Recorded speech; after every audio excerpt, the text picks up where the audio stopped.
আজকের এই ভিডিওটা অতি গুরুত্বপূর্ণ। দেখা মাত্র প্রত্যেকটা বাংলাদেশী নাগরিক এটা ভিডিওটা শেয়ার করে দিবেন, কারণ আমি যে তথ্যগুলো দিচ্ছি। দেখুন, আজকে দুপুরে যে বিস্ফোরক খবর আমাদের সামনে এসছে তা হলো মোহাম্মদ ইউনূসের সরকারের 11 জন হাই প্রোফাইল অফিসিয়ালরা কলকাতাতে আসছেন একটি হাই ভোল্টেজ মিটিং করার জন্য। নবান্নে এই মিটিং যখন হবে ঘোষণা করা হয়েছে, তখন ধরেই নেওয়া যায় মুখ্যমন্ত্রী মমতা বন্দ্যোপাধ্যায় কিংবা তার সমতুল্য কোনো হায়ার অফিসিয়ালের সঙ্গে এই মিটিং হতে পারে। এই রিপোর্টে এটাও বলা হয়েছে কেন্দ্রীয় সরকার ইতিমধ্যেই বাংলার যে সরকার আছে অর্থাৎ মমতা বন্দ্যোপাধ্যায়কে সরাসরি চিঠি লিখে এই মিটিং এর বিষয় কিন্তু বিশদে জানিয়েছেন। এবার হঠাৎ এমন কি দরকার পড়লো বাংলাদেশ সরকারের যে তারা তৎক্ষণাৎ কিছুটা হঠাৎ করেই এই ধরনের হাই ভোল্টেজ মিটিং এর একটা অনুভব তারা করলো। এই সম্পূর্ণ বিস্তারিত কারণ নিয়েই আজকের এই ভিডিও। যারা এই ভিডিও শেষ অবধি দেখবেন তারা বুঝতে পারবেন একাধিক বিষয় নিয়ে বর্তমানে ভারত এবং বাংলাদেশের যে সমস্যা এখন চলছে তার মধ্যে অত্যন্ত গুরুত্বপূর্ণ একটা বিষয় বাংলাও কিন্তু ঢুকে আছে। তাই ভিডিও শেষ অবধি দেখবেন এবং কমেন্টে জানাবেন আপনাদের এই বিষয়ে সম্পূর্ণ কি মতামত। প্রথমত, সরকারি যে বিজ্ঞপ্তি প্রকাশ হয়েছে সেখানে দেখা যাচ্ছে এই 11 সদস্যের দল 5 দিনের সফরে কলকাতায় আসবেন। 6 এবং 7 তারিখ তারা মিটিং করবেন এবং এই মিটিং নাকি কলকাতার হায়াতেও হতে পারে। কিন্তু তারা এই মিটিং যখন আসবেন 5ই মার্চ কলকাতায় আসার পর তারা ট্রেনে করে ফারাক্কায় যাবেন। যখন ফারাক্কায় যাচ্ছেন তখন ধরেই নেওয়া যায় ফারাক্কা ব্যারেজ কেন্দ্রিক একাধিক জায়গা কিন্তু তারা পরিদর্শন করবেন। অর্থাৎ নিশ্চিতভাবে বলা যায় এই বাংলাদেশ সরকার এবার ভারত এবং বাংলাদেশের যে একাধিক জল চুক্তি আছে সেগুলো নিয়ে নাড়াচাড়া শুরু করলেন। দেখুন, এই অন্তর্বর্তীকালীন সরকারের মানসিকতা সম্পূর্ণভাবে কিন্তু প্রো চায়না এবং প্রো পাকিস্তানি। ফলে এই মুহূর্তে দাঁড়িয়ে ভারত সরকার এই মোহাম্মদ ইউনূসের সরকারের সঙ্গে কোনো নতুন করে চুক্তি রিনিউ করবে কিনা সেটি কিন্তু বড় প্রশ্ন। আর পার্টিকুলার এমন একটা বিষয়কে নিয়ে তারা বাংলাতে আসছেন যে বিষয়ে কিন্তু বাংলাও না চাইতেই ঢুকে পড়েছে এবং বাংলাকে পুরো বিষয়টায় টপকে কিছু করাও এই মুহূর্তে কিন্তু করা কার্যত অসম্ভব। তিস্তা জল চুক্তি, এই তিস্তা জল চুক্তি এখন বাংলাদেশের রাজনীতিতে সব থেকে গুরুত্বপূর্ণ একটা বিষয়। বাংলাদেশের পররাষ্ট্র উপদেষ্টা কিছুদিন আগে হঠাৎ করে ঘোষণা করে দেন তারা চীনের সঙ্গে মিটিং করতে চান, কারণ চীন নাকি $1 বিলিয়ন ইনভেস্ট করতে চায় তিস্তা জল চুক্তিতে। আর এখানেই কিন্তু সব থেকে বড় বিপদে পড়ে যায় ভারতবর্ষ। কেন আমি বলছি ভারতবর্ষ? কারণ তিস্তার যদি নদীর গতিপথটা দেখেন তাহলে দেখবেন এটি এমন একটা জায়গা থেকে প্রবাহিত হয়ে বাংলাদেশে ঢুকেছে, সেই জায়গাটা ইতিমধ্যেই ভারতের অত্যন্ত সংবেদনশীল একটা জায়গা। তিস্তা নদীর গতিপথটা যদি দেখেন তাহলে দেখবেন এটি সিকিমের সোলামাও হ্রদ থেকে তৈরি হয়ে বাংলাদেশে বিভিন্ন অংশে গিয়ে ব্রহ্মপুত্র হ্রদে মিশেছেন। বাংলাদেশের যে ফুলচাপড়ি পয়েন্ট আছে সেই ফুলচাপড়ি পয়েন্টে ঢুকে গিয়ে বাংলাদেশে বিস্তীর্ণ জায়গায় প্রভাবিত হয়েছেন এবং পরবর্তীকালে ব্রহ্মপুত্র হ্রদে পৌঁছেছে। এবার এই তিস্তা জলের আসল মালিকানা কে তা নিয়ে কিন্তু এক ঐতিহাসিক তর্ক বিতর্ক এর আগে হয়েছে। এই তিস্তা নদীর গতিপথ যদি দেখেন তাহলে দেখবেন 414 কিলোমিটার এই নদীটির 309 কিলোমিটার জায়গায় ভারতবর্ষে এবং 105 থেকে 110 কিলোমিটার নদী কিন্তু প্রবাহিত হয় বাংলাদেশে। এ নিয়ে একাধিক চুক্তি অতীতে হয়েছে এবং বর্তমানে এই সমস্ত চুক্তির পুরো ফাইলটিকে ওপেন করে দিয়েছেন মোহাম্মদ ইউনূস সরকার। যখন ভারতবর্ষ বাংলাদেশের একাধিক টার্মে রাজি হচ্ছে না সোকল্ড, তখন তারা চীনের কাছে চলে গিয়ে বলেছেন যে আপনারা এই তিস্তাকে নিজেদের মতো ভেবে এর উপরে একাধিক প্রকল্প বা প্রজেক্ট নিতেই পারেন। সমস্যাটা ঠিক কোথায়? দেখুন, 1984 সালে প্রথমে এই একটি জলচুক্তি হয়। পরবর্তীকালে 2011 সালে আরো একটা এই চুক্তি নবীকরণ করার একটা সময় আসে। সেই চুক্তি অনুযায়ী ঠিক হয় ভারতবর্ষ 42.5% এই জল নিজেদের দিকে ধরে রাখবে এবং বাংলাদেশকে তারা 37.5% জল কিন্তু ডিস্ট্রিবিউট করবে। দেখুন, নদী উপর থেকে নিচের দিকেই যায়। ফলে ভারতবর্ষ যদি এই তিস্তা নদীতে বিভিন্ন সময় কোনো বাঁধ তৈরি করে তাহলে কিন্তু বাংলাদেশের অসুবিধা হতে পারে। আর এই চুক্তি মেনেই ভারতবর্ষ কিন্তু এতদিন চলাফেরা করেছিল। 2011 সালে যখন শেখ হাসিনা ক্ষমতায় থাকেন তখন মনমোহন সিং এর সঙ্গেও এ বিষয়ে কিন্তু বিস্তারিত আলোচনা করেছিলেন। কিন্তু পরবর্তীকালে 2011 সালে মুখ্যমন্ত্রী মমতা বন্দ্যোপাধ্যায় বলেন তিস্তা চুক্তি নিয়ে ভারত সরকার যদি এগোতে চায় তাহলে বাংলাকে ডিপ্রাইভ করে এগোনো যাবে না।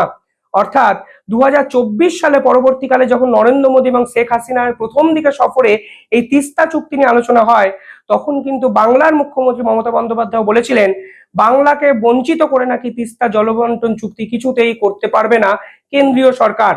অর্থাৎ এই যে ডিসপুট 1984 সাল থেকে চলছে একটি চুক্তি মারফত, এই পুরো বিষয়টার মীমাংসা হলেও 2011 সাল এবং 2024 সালে এসেও নতুন করে এই চুক্তি কিন্তু রিনিউ করা সম্ভব হয়নি ভারত সরকারের পক্ষ থেকে। তখন প্রধানমন্ত্রী নরেন্দ্র মোদী একটি বাইটও দেন। তিনি বলেন ভারত এবং বাংলাদেশে মোট 54টি নদী একে অপরের সঙ্গে বর্ডার শেয়ার করছে বা একে অপরের সঙ্গে মিলেমিশে আছে। তিস্তা এমন একটা চুক্তি, এই চুক্তি জলের উপর বাংলাদেশের একাধিক কিছু জিনিসও কিন্তু নির্ভর করে। যেমন ধরুন, তিস্তায় যদি ভারত সরকার জল আটকে রাখে তাহলে গরমকালে ওই দেশে জল যায় না, ফলে ওই দেশে চাষবাস কৃষিকাজ হয় না। এমনকি বর্ষাকালে যখন এই নদী দুকুল উপচে প্লাবিত হয়, তখন ভারত সরকার যদি এই তিস্তা এই ব্যারেজ যদি খুলে দেয় তাহলে কিন্তু বাংলাদেশে বন্যা হওয়ার সম্ভাবনা দেখা যায়। ভারত সরকার যখন শেখ হাসিনা ছিল তখন কিন্তু পার্টিকুলার এই বিষয় নিয়ে অত্যন্ত সংবেদনশীল হয়ে বাংলাদেশের মানুষের কথা ভেবে এই সম্পূর্ণ বিষয়টা কিন্তু ডিল করেছেন। 2011 সালে মনমোহন সিং চেয়েছিলেন এই তিস্তা চুক্তি হয়ে গেলে ভারত এবং বাংলাদেশের লং টার্ম পার্টনারশিপটা অন্তত তিস্তা নদী কেন্দ্রিক একটা জায়গাকে কেন্দ্র করে বজায় থাকবে। পরবর্তীকালে নরেন্দ্র মোদী ও শেখ হাসিনা একই জিনিস কিন্তু বিভিন্ন সময় চেয়েছেন, কিন্তু পশ্চিমবঙ্গের মুখ্যমন্ত্রী মমতা বন্দ্যোপাধ্যায় মনে করেছিলেন এই চুক্তি হলে বাংলার মানুষ নাকি বঞ্চিত হতে পারেন, ফলে কোনো না কোনো সময় এই চুক্তি কিন্তু করা সম্ভব হয়নি। এবার এখন সমস্যাটা কোথায় হচ্ছে? এখন সমস্যাটা হচ্ছে কারণ এই সরকার হঠাৎ করে, মানে বাংলাদেশের অন্তর্বর্তীকালীন সরকার হঠাৎ করে চীনের দিকে ঝুঁকতে শুরু করেছিলেন। চীন এই তিস্তা রিভারকে কেন্দ্র করে প্রথম প্রকল্পের অফারটি বাংলাদেশকে করে 2020 সালে, কিন্তু সে সময় শেখ হাসিনা সরকারের সঙ্গে যেহেতু নরেন্দ্র মোদীর অত্যন্ত সুসম্পর্ক ছিল, তৎক্ষণাৎই কিন্তু তারা চীনের এই অফারকে কার্যত রিজেক্ট করে দেয়। তখন চীন বলেছিল তোমরা যখন এই বাংলাদেশের 110 কিলোমিটার জায়গা জল ধরে রাখতে পারছো না, অর্থাৎ তোমরা কখন খরার সময় জল লাগবে, কখন বন্যার সময় এই মানে বাংলাদেশ ভেসে যাচ্ছে, এই পুরো পরিকল্পনাটা সুন্দরভাবে মানে নিয়ন্ত্রণ করতে পারছো না, তাই তোমাদের নদীর উপর আমি একটা প্রজেক্ট করব, সেই প্রজেক্টটির নাম দেব Teesta management and conservation project. চীন কিন্তু 2020 সালে $1 বিলিয়ন ইনভেস্ট করার একটা প্রতিশ্রুতি হাসিনা সরকারকে দিয়েছিলেন, কিন্তু শেখ হাসিনা সরকার কোনোভাবেই সে সময় চীনের হাতে এই তিস্তা নদীকে কিন্তু তুলে দিতে চায়নি, কারণ ভারতবর্ষের স্বার্থটা উনি কিন্তু রক্ষা করার চেষ্টা করেছিলেন, কারণ ভারতবর্ষ বাংলাদেশকে সে সময় অনেক কিছুতে সাহায্য করেছিল। সমস্যাটা হয়ে গেছে এখন, সমস্যাটা এটা হয়েছে যে 2025 সালে দাঁড়িয়ে এই চীন আবার তিস্তা নদী কেন্দ্রিক একাধিক প্রজেক্ট নিতে শুরু করেছে এবং তারা ভারতবর্ষকে কার্যত হুঁশিয়ারি দিয়েছে বাংলাদেশের মাধ্যমে যে বাংলাদেশকে নাকি বঞ্চিত করছে ভারত সরকার, এই পার্টিকুলার তিস্তা নদীর জল নাকি ভারত বেশি ব্যবহার করছে। দেখুন, বাংলার মানুষ ব্যবহার করুক বা না করুক, আলটিমেটলি ভারতই তো এটার ব্যবহার করছে, এই রকম একটা মোটিভ কিন্তু বাংলাদেশের পক্ষ থেকে এক সপ্তাহ আগে এসেছে। তারা এবার চাইছে চীনকে এই পুরো বিষয়টা যদি হস্তান্তর করা যায় তাহলে এই তিস্তা কেন্দ্রিক একাধিক যে ব্যয়ভার আছে তা চীন নিজের মতো করে এটাকে সামলাতে পারবে এবং ভারতকেও চাপে রাখা যাবে। অর্থাৎ এক ঢিলে দুটো পাখিটা মারতে চাইছেন কিন্তু বাংলাদেশ। এবার ভারতের সিকিউরিটির ক্ষেত্রে সব থেকে বড় প্রশ্ন এখানে কি উঠতে পারে?